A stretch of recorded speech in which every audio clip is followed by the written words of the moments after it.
5, 4, 3, 2, 1. Liftoff. On the shoulders of Atlas, the SS Deke Slayton II Orbital ATK Cygnus spacecraft soars toward the International Space Station. Use gun closed loop control. Good evening and welcome to NASA's Kennedy Space Center in Florida, where we are pleased to be here for the Orbital ATK CRS-4 Post-Launch News Conference. It took us a few days to get here, but it was worth every minute of it. It was a fabulous launch and the mission is underway. And here to fill us in on the progress of this mission already, we're pleased to be joined by Ven Feng, Manager of the International Space Station Transportation Integration Office.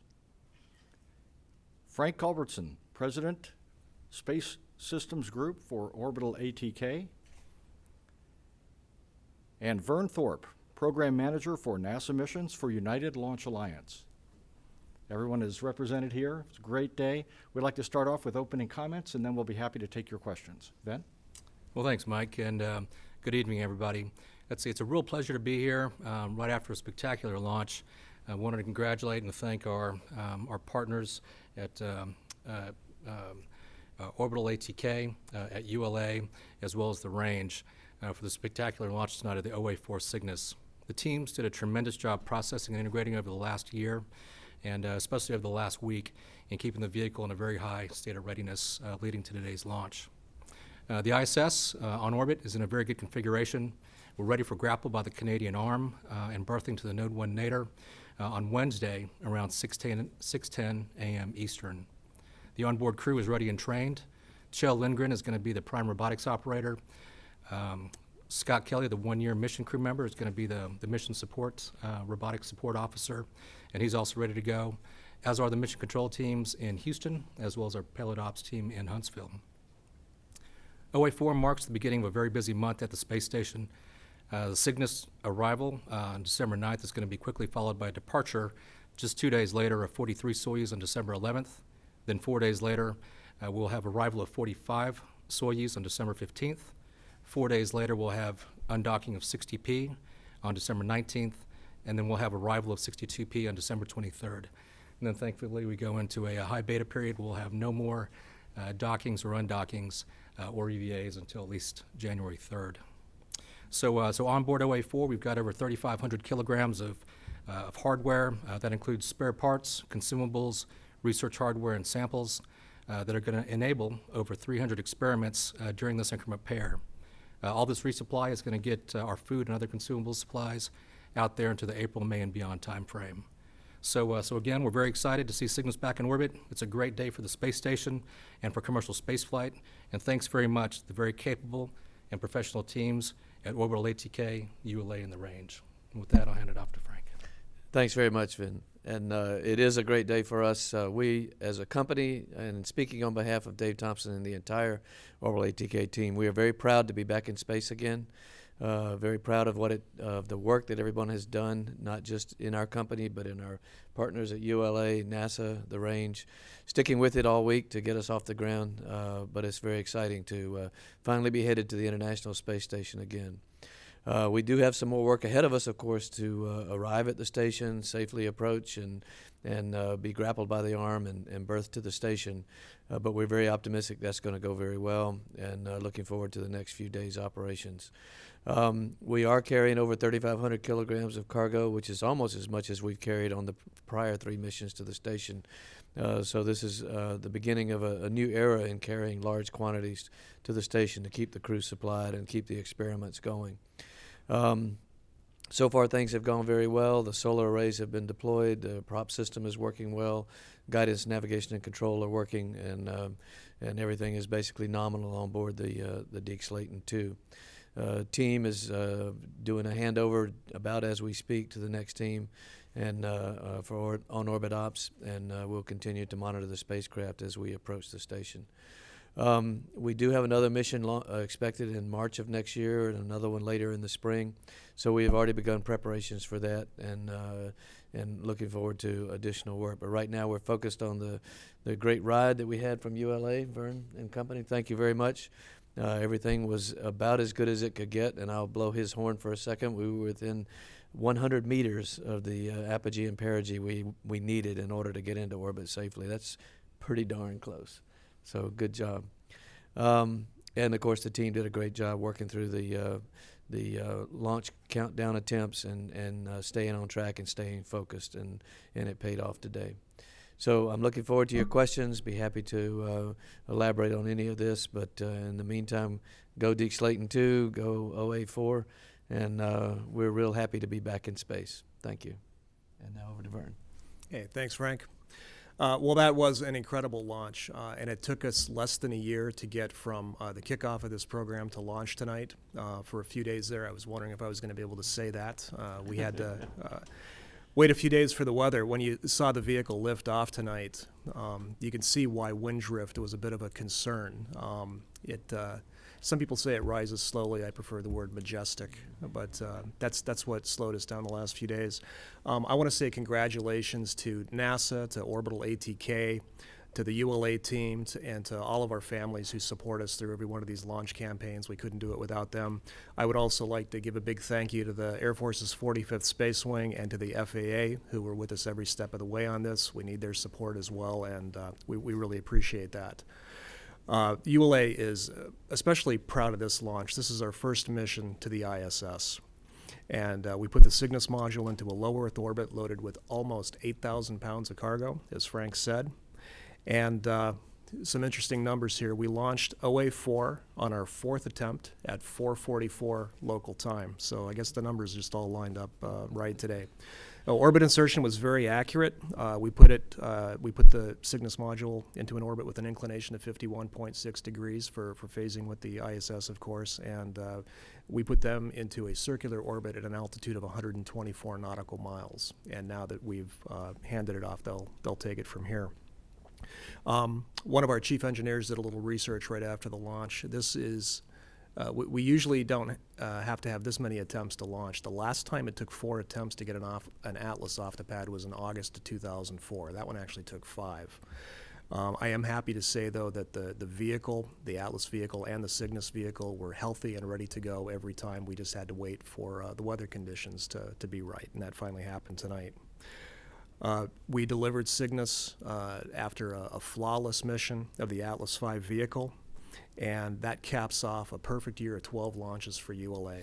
And that really speaks to the amazing people we have at ULA and our strong relationships with our partners and customers.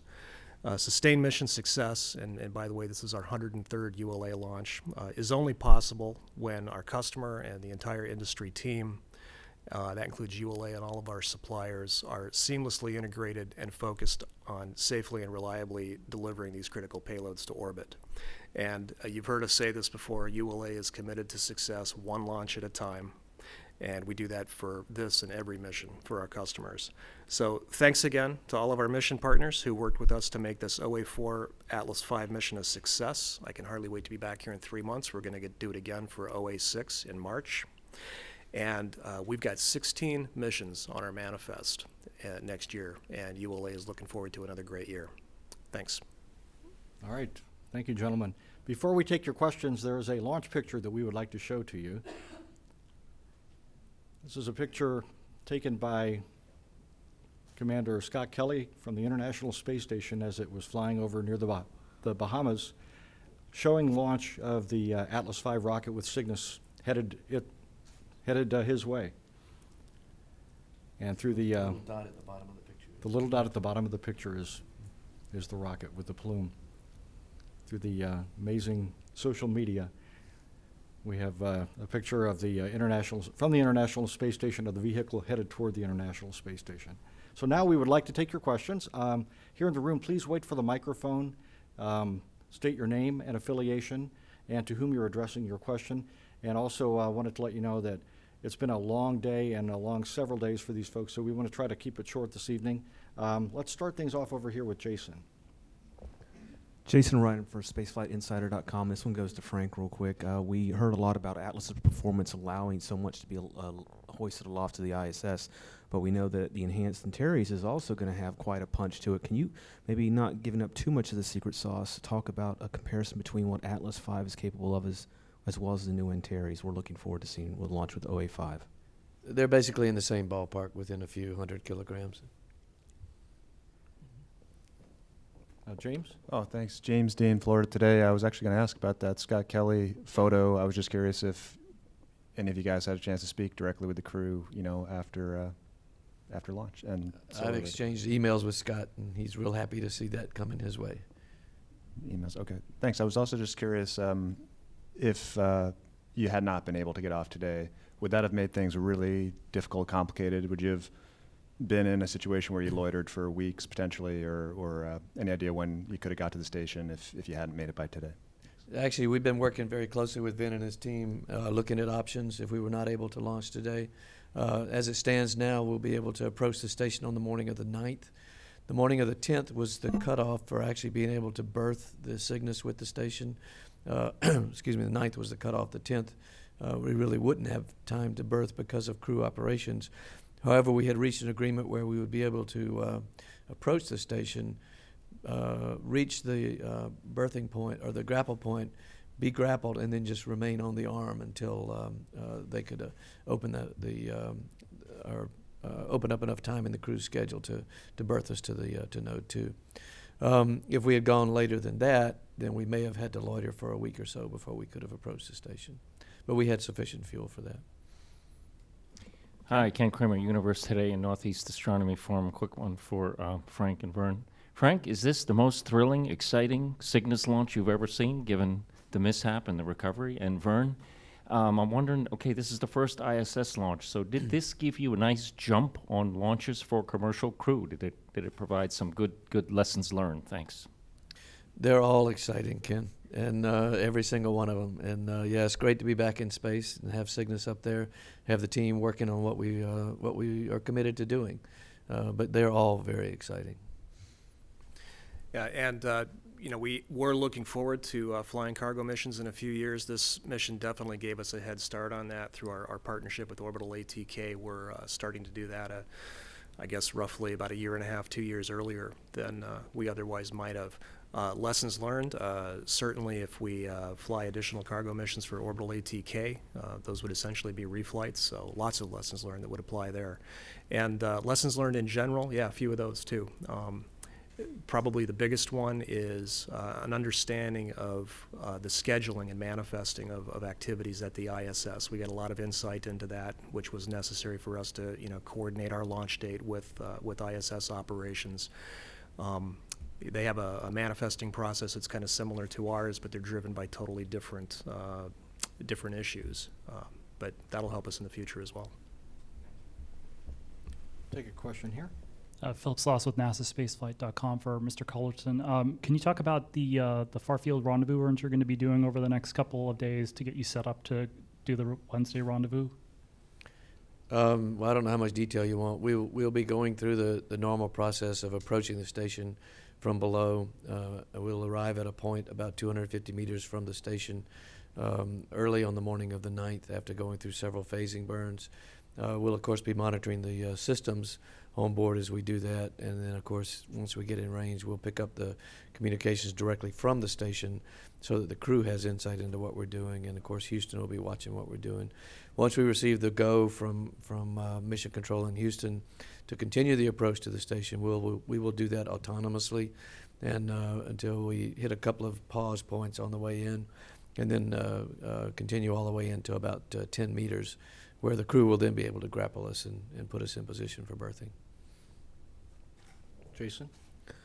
Jason Ryan, SpaceflightInsider.com again. This one goes to Vern. You guys are working with Boeing to launch Starliner pretty soon to the ISS. Was tonight's flight any way like a precursor, or maybe a little chance to get your feet wet on that effort? I think it kind of goes to what I said before. Getting that insight into how NASA develops their schedule and manages their schedule and their manifest at the ISS was very insightful for us. All that will apply whether we're flying cargo or crewed missions to the station in the future. So in some sense, this was a very unique mission for us. On the other hand, we've flown plenty of low Earth orbit missions in the past. So from a technical standpoint, it was not too far outside of our experience. But from a programmatic standpoint and working with this particular set of customers, it was a good learning experience. James? James Dean, Florida Today again. Frank, any idea when the next Cygnus, any Cygnus modules will be delivered down here to KSC for the next flight? And for Ven, I wanted to ask you if, assuming Cygnus reaches ISS successfully as planned, does that change your thinking about when you want the next SpaceX mission to launch? We expect both components of the spacecraft to be here sometime in January, and we'll begin the process again of integrating them, loading the cargo, and going through the same process we did leading up to this one. Yeah, in regards to SpaceX, yeah, no, we're looking forward to having them whenever they're ready to come to station. They've got some external, the beam payload on that flight, as well as we've got some rodent research. So because of their return capability and their external capability, we'll be looking forward to having them at station as soon as they're ready. And James, one other thing to add, it's been a learning process for us in terms of integrating the cargo and the spacecraft here, and I want to thank the Kennedy Space Center, Bob Cabana, and his leadership in providing the facilities and the people to help us with that. I think they were excited to have space station components here again and loading cargo, but we were also excited to work with them and learn from them, and it's gone very, very smoothly in the space station processing facility. Tom Rothmel with the NASA Social. We saw the picture from Commander Kelly of it, and there's been some reports online of people having seen the two vehicles together. How far is Cygnus away from the space station at the moment? It's thousands of kilometers away, so I doubt they saw them together. They very well could have seen Cygnus or the launch vehicle as it went up the east coast of the United States. Don't know whether it would have been seen over Europe once they had separated.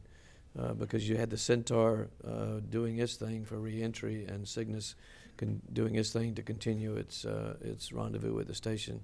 So they may have seen two spacecraft if the lighting was right over Europe. Hi, Ken Kramer, Universe Today again for Frank. Curious if you hadn't launched today and you had to loiter a while in space, perhaps up to a month. Actually, I'm wondering how comfortable do you feel with the Cygnus loitering in space? As far as its systems, I mean, that obviously brings a little bit of, possibility that something could go awry. I wonder how. So, talk a little bit about that, please. Actually, the spacecraft is designed to last a long time in orbit. It's based on our heritage spacecraft components that are designed for up to 15 years of operation in space. So we're very comfortable with loitering if we need to do that. This particular mission, we have plenty of fuel to do that, and we are looking forward on future missions to staying in space for anywhere from a week to 6 months, if necessary, on some missions to conduct other experiments post-berthing with the ISS. So the spacecraft is designed to stay in space for a long time, and we're very comfortable doing that.